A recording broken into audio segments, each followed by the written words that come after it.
हाय मेरे प्यारे बच्चों, मैं ललित एकेडमी सेमी सर। आज हम बच्चों आपको chemistry class 10th UP board से रिलेटेड ऑब्जेक्टिव क्वेश्चन लाए हैं, जो आपको इस वीडियो में संभवतः 10 ऑब्जेक्टिव क्वेश्चन कराएंगे, जो आपके 2025 यूपी बोर्ड से इम्पॉर्टेंट क्वेश्चन रहेंगे और आने का चांस भी रहेगा। उसी टाइप का हम कराएंगे आपको। तो बच्चों, मेरा ही कर्तव्य है आप सबके लिए कि मैं आपको अच्छे नंबर दिला सकूं।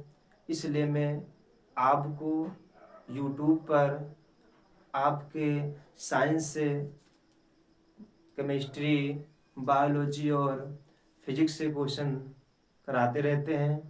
तो हमारे वीडियो को ज़्यादा से ज़्यादा शेयर किया करो और सब्सक्राइब करें और सब्सक्राइब कराएं भी। तो हम आपसे ही रिक्वेस्ट करेंगे। तो चलिए बच्चों, हम चलते हैं अपने क्वेश्चन की ओर। तो पहला क्वेश्चन हमारा है, कह रहे हैं कि मैग्नीशियम धातु का वायु में जलना एक उदाहरण है। कह रहे हैं मैग्नीशियम धातु का वायु में जलना एक उदाहरण है। तो इसमें पहला ऑप्शन आपको दिया है भौतिक परिवर्तन, दूसरा दिया गया रासायनिक परिवर्तन, तीसरा दिया गया ऊष्मागतिकी का, और चौथा दिया है इनमें से कोई नहीं। तो मेरे प्यारे बच्चों, आपको ये देखना है कि कभी भी आपका भौतिक परिवर्तन मतलब होता है जिसमें कोई भी मतलब डिस्टेंस मतलब कि चेंज कुछ भी ना हो। जैसे मान लीजिए अगर हम बात करते हैं कि कागज का फटना, अगर कागज का फटना होगा तो वही मतलब क्या होता है, वो भौतिक परिवर्तन रहेगा। लेकिन हम कह दें कि चावल का पकना, देखिए चावल है आपका और चावल पकता है तो भात का रूप कर लेता है, तो इसको हम कहेंगे वो कौन सा परिवर्तन है, रासायनिक परिवर्तन। जैसे अब पन्ने का फटना आपको भौतिक परिवर्तन कहा गया, लेकिन पन्ने का जलना, अब जलने पर वो राख बन जाती है तो वो हमारा क्या जाएगा, रासायनिक परिवर्तन। वैसे आपसे कहा है कि मैग्नीशियम धातु का वायु में जलना एक उदाहरण है। अब मैग्नीशियम धातु मतलब वायु में जलना एक प्रकार से वो क्या होती है, रासायनिक परिवर्तन। क्योंकि मैग्नीशियम होता है वो जलने के बाद वो राख बन जाती है, तो उसमें कौन सा परिवर्तन आएगा, रासायनिक परिवर्तन। जो है पहले क्वेश्चन का ऑप्शन सही रहेगा, और दूसरा नंबर सही रहेगा, रासायनिक परिवर्तन।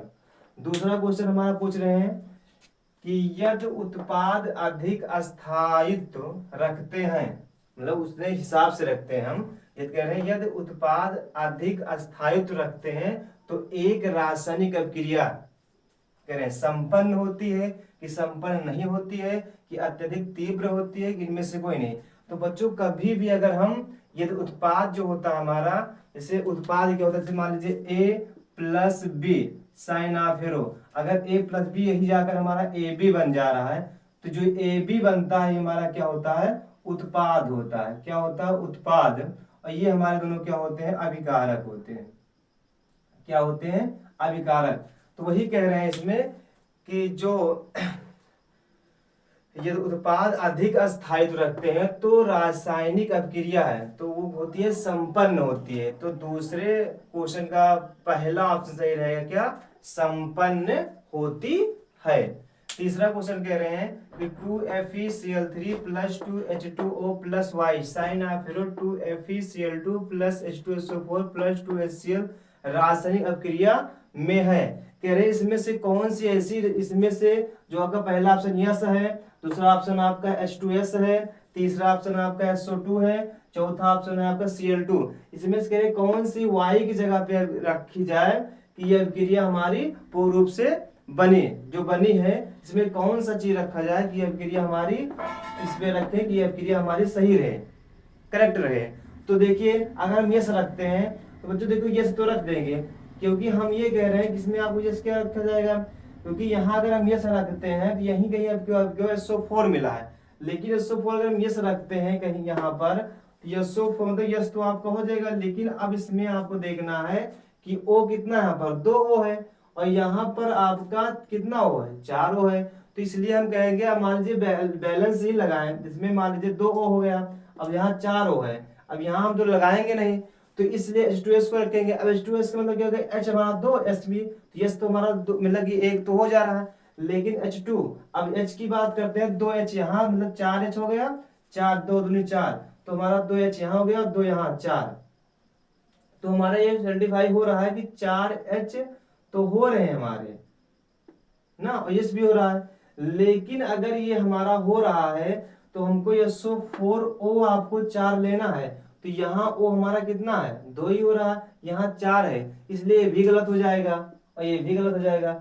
अब एकदम SO2 की बात करते हैं, तो यस हमारा 1 हो जाएगा, और 2 O और यहाँ पे रखेंगे, अगर SO2 ऐसे रखेंगे, तो अब देखिए बच्चों, यहाँ आपका एक यस हो गया, और 2 O यहाँ का और 2 O यहाँ का, 4 O भी पूरा कर लिया।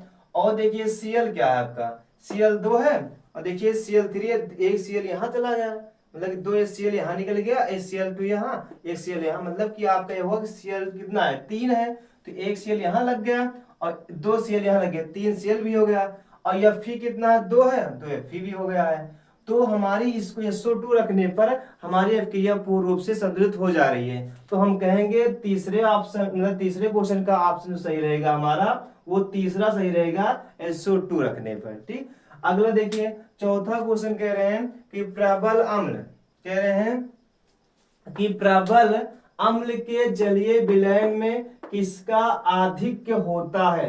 कह रहे हैं प्रबल अम्ल के जलीय विलयन में किसका आधिक्य होता है। मतलब आपको ये देखना है कि पहली बात देखिए, अम्ल भी और क्षार भी दो तरह के होते हैं, प्रबल एक दुर्बल अम्ल होता है। ठीक, अम्ल की बात की जाएगी उसमें हम कहेंगे H+ जलीय विलयन हमको मिलता हो, और अम्ल प्रबल, इसमें देखना आपको प्रबल कौन सा है और दुर्बल। और उसके बाद OH में बताया गया था आपको, इसे OH- जलीय विलयन में विघटित हो जाएगा आसानी से, ठीक है, नहीं होगा तो आपका ये वाला अम्ल हो जाएगा जलीय। तो इसमें आपका इसमें ही बताया गया, जिसमें OH- अगर जलीय विलयन में मिल जा रहा है, प्रबल होगा, नहीं मिल रहा दुर्बल हो जाए, वैसे H+ जो है जलीय विलयन में मिल जा रहा है, घुल जा रहा है, तो वो भी क्या हो जाएगा, प्रबल अम्ल होगा, नहीं होगा तो दुर्बल अम्ल होगा। तो इसमें यही कह रहा है कि H+ आयनों का होता है, कि Cl- आयनों का होता है, कि OH- आयनों का होता है, कि नॉन, इनमें से कोई नहीं। तो बच्चों देखिए, अम्ल जो आपको है वो H+ और H- से ही देखा गया है। तो इसमें आपको प्रबल अम्ल की बात की गई है, तो ना कि Cl- तो होगा ही नहीं। नीले लिटमस को लाल कर देता हो तब भी अम्ल होता है, और लाल को नीला करता है तो क्या हो जाता है, हमारा क्षारीय हो जाता है। अम्लीय और क्षारीय की बात करते हैं। अगली बात हम इसमें, लेकिन ये पूछा है कि प्रबल अम्ल के जलीय विलयन में किसका अधिक ज्यादा होता है, तो हम ये कहेंगे इसमें बच्चों कि प्रबल अम्ल के जलीय विलयन में किसका अधिक होता है, तो बताएंगे हमें H+ आयनों का होता है। पहला ऑप्शन, मतलब चौथे क्वेश्चन का पहला ऑप्शन सही रहेगा। अगला देखिए, कह रहे हैं कोई विलयन लाल लिटमस को नीला कर देता है, इसका पीएच मान संभवतः क्या होगा। एक चीज हम बताएंगे आपको बच्चों, देखिए कि आपको ये इसमें जानकारी लेना है कि कभी भी H+ मतलब जो है OH से क्या होगा, OH से बड़ा अगर H+ रहेगा आपका, तो उसको हम कहेंगे अम्लीय है। क्या है, अम्लीय। अगर यही चीज H+ जो है वो क्या है, OH से छोटा रहेगा, मतलब OH- से छोटा रहेगा, इसमें हम कह रहे हैं कि जो H+ रहेगा OH से क्या रहेगा, बड़ा रहेगा, लेकिन इसमें H+ जो है वो क्या रहेगा, OH से छोटा, मतलब OH- से छोटा रहेगा, तो हम कहेंगे क्षारीय है। क्या है, क्षारीय है। और देखिए, अगर ये H+ कभी इक्वल बराबर है किसके, OH- से, तो हम कहेंगे उदासीन है, उदासीन है। तो आपको इसमें यही कह रहा है। आप देखिए और एक बात सुन लीजिए, अगर कभी भी पीएच मान 7, मतलब जो पीएच मान है वो 7 से क्या, 7 से बड़ा अगर पीएच मान कोई आ रहा है आपसे, इसमें हम कहेंगे ही कि अगर 7 से अधिक आ रहा है पीएच मान से 8 9 या 7 पॉइंट कुछ आ रहा है, तो उसको हम कहेंगे क्षारीय है। क्या है, क्षारीय है। अगर यही चीज पीएच मान जो है क्या है, 7 से कम होगा, मतलब कि अब 7 से कम मतलब 6.9 या और कुछ होगा, तो वो होगा अम्लीय। क्या होगा, अम्लीय। वही चीज अगर कभी भी 7 ही है पीएच मान, तो उसको हम कहेंगे उदासीन, उदासीन। क्योंकि बच्चों इसमें एक चार्ट आपका बनता है, चार्ट जो बनता है आपको, पहले इतना आप इस चीज को थोड़ा नोट कर लीजिए, उसके बाद हम बताते हैं। नोट कर लिए होंगे, तो देखिए मतलब आपका ये है चार्ट से बनता है आपका 0 से 14 तक रहता है। जैसे मान लीजिए यहाँ आपका 1 हो जाएगा, 2, 3, 4, 5, 6, 7, 8, 9, 10, 11, 12, 13, 14। तो मान लीजिए ऐसे आप करें,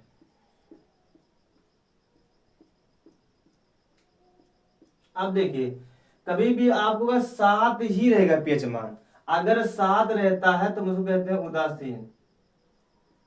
अगर 7 से जस्ट 8 या 7 पॉइंट कुछ होगा तो सीधा इधर जो आपके हो जाएंगे, इधर वाला वो सारा आपका हो गया क्षारीय होंगे। और अगर इधर जो रहेंगे मतलब 7 से अंदर अंदर में, तो वो आपके सब क्या रहेंगे, अम्लीय रहेंगे।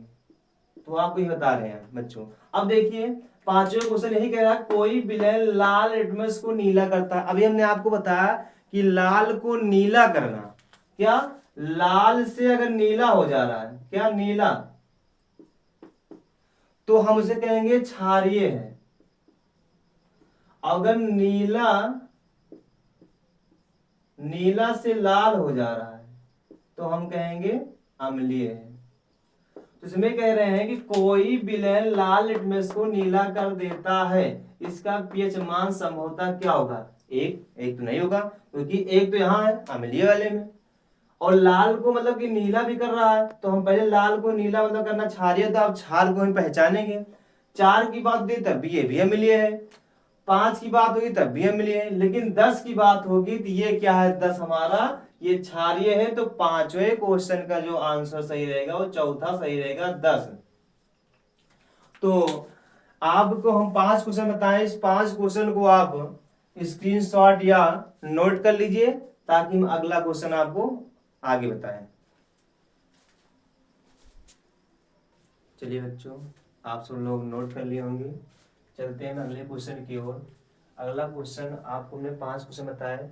छठा क्वेश्चन आपका है कि अमोनिया और हाइड्रोजन क्लोराइड संपर्क में आने पर क्रिया करके बनाते हैं। कह रहे हैं अमोनिया और हाइड्रोजन क्लोराइड संपर्क में आने पर क्रिया करके बनाते हैं। तो अब देखिए अमोनिया और अमोनिया में थोड़ा सूत्र में डिफरेंट है। अमोनिया पूछता है तो हम कहते हैं NH3 और अमोनियम कहते हैं H4 होता है। तो वही कह रहे हैं कि अमोनिया NH3 की क्रिया किसे करा रहे हैं, हाइड्रोजन क्लोराइड, इसको हम कहते हैं HCl, हाइड्रोक्लोरिक अम्ल भी कहते हैं, HCl से क्रिया कराते हैं। तो बनता क्या है, अब देखिए ये होता है मतलब प्लस, ये मतलब अब आपका ये बनेगा जो वो कह रहे हैं अमोनियम क्लोराइड बनेगा कि अमोनियम सल्फाइड बनेगा कि अमोनियम ऑक्साइड बनेगा, इनमें से कोई नहीं। तो देखिए जब ये मिलते हैं तो ये बनाता है NH4Cl, क्योंकि ये प्लस में होता है, ये भी प्लस में होता है, ये माइनस में होता है, तो ये इनसे मिलकर H जो होता है ये NH4 बनाएगा और ये क्या हो जाएगा Cl। तो हम ये कहेंगे अमोनियम क्लोराइड सही होगा। देखिए अमोनियम सल्फाइड SO4 का कहीं जिक्र ही नहीं हुआ है और ऑक्साइड O का भी नहीं जिक्र हुआ है, तो इनमें से कोई मतलब ये तो हो नहीं सकता।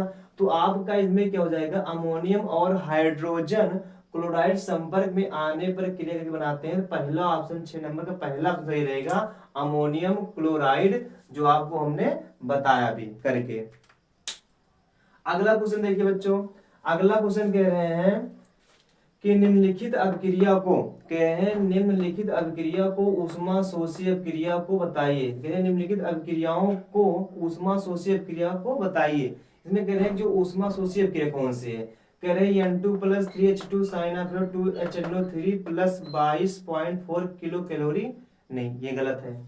फिर कह रहे हैं C+O2 SiO2 plus 94 kilo calorie.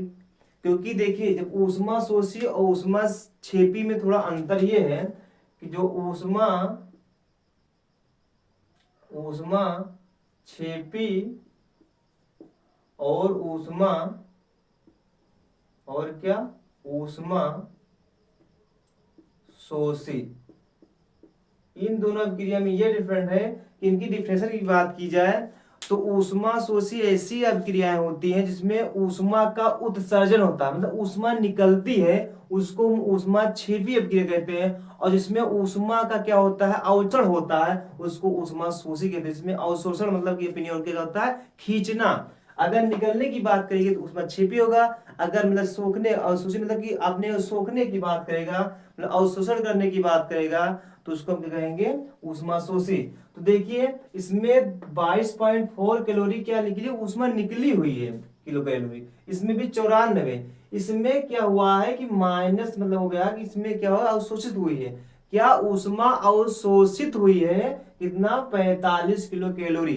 तो हम ये कहेंगे कि इस और इनमें से कोई नहीं, मतलब ऑप्शन आपको मिल रहा है ना कि सातवें नंबर का जो आपका आंसर सही रहेगा वो रहेगा N2 plus O2 sign of 2NO जो रहेगा ये वाला सही रहेगा। मतलब सातवें क्वेश्चन का विकल्प तीसरा सही रहेगा। कौन सा, 45 किलो का जो मतलब क्या रहे, अवशोषित हो रहे हैं इसमें।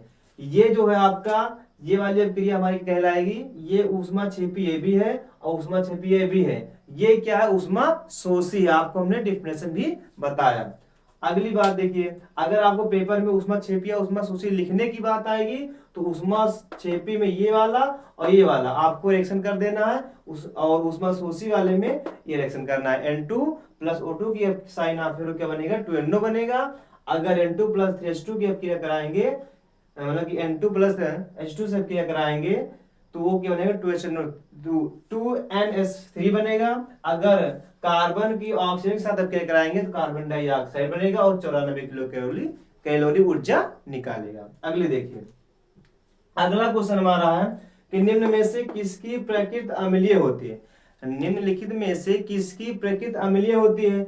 अब देखिए कह रहे हैं CaOH का होल ट्वाइस, मतलब ये होता है क्या, मतलब कि कैल्शियम हाइड्रो ऑक्साइड, जो है पानी जो होता है, चूने का पानी उसे कहते हैं। ठीक, NaOH मतलब सोडियम हाइड्रोक्साइड। तीसरा दे नींबू का रस, इनमें से कोई नहीं। तो देखिए किसकी प्रकृति अम्लीय होती है। अब देखो इसमें OH है, तो ये OH जलीय विलयन में विघटित होना मतलब क्या हो गया, जो OH आयन हमको देते हैं वो क्षारीय, तो जो H प्लस आयन हमको देता है वो क्या होता है, अम्लीय होता है। इसमें भी OH माइनस है, इसमें भी OH माइनस है, क्योंकि हम NaOH की बात करें तो Na प्लस में होता है, OH किस में होता है, माइनस में, वैसे उसमें भी आपका है। तो और देखिए, तो हमारा जो नींबू का रस होता है क्या होता है, खट्टे होते हैं। और खट्टा मतलब कि हम डेफिनेशन में ये भी लिखा है, जो खट्टे पदार्थ होते हैं वो भी हम वो अम्ल कहलाते हैं। इसके अनुसार बताया गया है कि जो जलीय विलयन में H प्लस आयन देते हो वो हमारे क्या होते हैं, अम्ल कहलाते हैं। तो इसमें जो होगा आपका 8वें नंबर का वो विकल्प नंबर क्या रहेगा, तीसरा सही रहेगा, नींबू का रस। 9वां क्वेश्चन हमारा है कि निम्न में से किसकी प्रकृति अम्लीय होती है। अब देखिए अम्ल की बात होगी तो हमने यही बताया था आपको कि 7 से अधिक अगर रहेगा तो हम कहेंगे क्या, 7 से अधिक क्षारीय कहेंगे। अगर 7 से कम पीएच मान रहेगा तो क्या हो जाएगा, वो अम्लीय प्रकृति का होगा। अगर वो 7 पे ही रहेगा क्या हो जाएगा, उदासीन। इसका मतलब ये हो गया कि कभी पीएच मान अगर 7 से अधिक, अगर पीएच क्या है 7 से अधिक है तो हम कहेंगे क्या, क्षारीय। अगर 7 से कम है तो अम्लीय, अगर 7 पे ही है तो उदासीन। तो इसमें पूछ रहा प्रकृति अम्लीय होती है, 7 से कम, 7 से अधिक, इनमें से कोई नहीं। देखिए 7 से अधिक क्षारीय हो जाएगा, ये भी गलत हो जाएगा। 7 उदासीन हो जाएगा। पूछा हमको प्रकृति अम्लीय, तो क्या हो जाएगा, 7 से कम। तो 9वें क्वेश्चन का ऑप्शन नंबर क्या सही रहेगा, पहला, 7 से कम। 10वां क्वेश्चन इसी टाइप का पूछा गया है, कह रहे हैं अम्लीय विलयन का पीएच मान होता है तो हम कहेंगे 7 से कम, क्योंकि 7 क्या होता है, उदासीन होता है, और 7 से अधिक क्षारीय होता है। तो अम्लीय कौन सा हो जाएगा, 7 से कम। और इनमें से कोई, मतलब ये तो ऑप्शन में दिया गया वाला सही है, तो इनमें से कोई वाला गलत ही हो जाएगा। ये भी गलत हो जाएगा, ये भी गलत हो जाएगा, ये भी गलत। मतलब कि 10वें क्वेश्चन का दूसरा ऑप्शन सही रहेगा, मतलब दूसरा नंबर ऑप्शन का 7 से कम। अगला क्वेश्चन पूछ रहे हैं आपसे, कह रहे हैं कि लेड बैटरियों में प्रयुक्त किए जाने वाला अम्ल है। जो बैटरी में लेड लगा होता है, क्रोड, तो लेड लगा होता है, तो कह रहे हैं बैटरियों में प्रयुक्त किए जाने वाला अम्ल होता है। तो इस तो कह रहे हैं पहला ऑप्शन कह रहे हैं H2SO4 होता है, दूसरा ऑप्शन पूछ रहे हैं HNO3 है, तीसरा HCl है, चौथा इनमें से कोई नहीं। तो हम तो ये कहेंगे HNO3 HCl H2SO4 अम्ल ही है, लेकिन बैटरियों में जो प्रयुक्त अम्ल किया जाता है वो हमारा पहला ऑप्शन सही है, H2SO4 होता है। और H2SO4 को H2SO4 जो होता है बच्चों, वो अम्लों का राजा भी कहा जाता है। अगर अम्लों का राजा पूछेगा कौन सा है, अब ऑप्शन में आपको H2SO4 देगा, तो ये वाला ऑप्शन आपका H2SO4 सही रहेगा। इसमें यही कहा है बैटरी की बात, तो इसमें कौन सा ऑप्शन सही रहेगा 11 नंबर क्वेश्चन में H2SO4। आई होप आपको हमारा वीडियो समझ में आया होगा, और हम आपको अच्छे निचोड़ भी साइंस केमिस्ट्री चैप्टर से बताए भी होंगे। तो हमारे वीडियो अगर आपको पसंद आए हो तो हमारे वीडियो को लाइक तथा सब्सक्राइब करें तथा बेल आइकन को प्रेस भी करें, ताकि आपके पास कोई वीडियो और बनाए तो आपके पास नोटिफिकेशन जाता रहे। जय हिंद, जय भारत।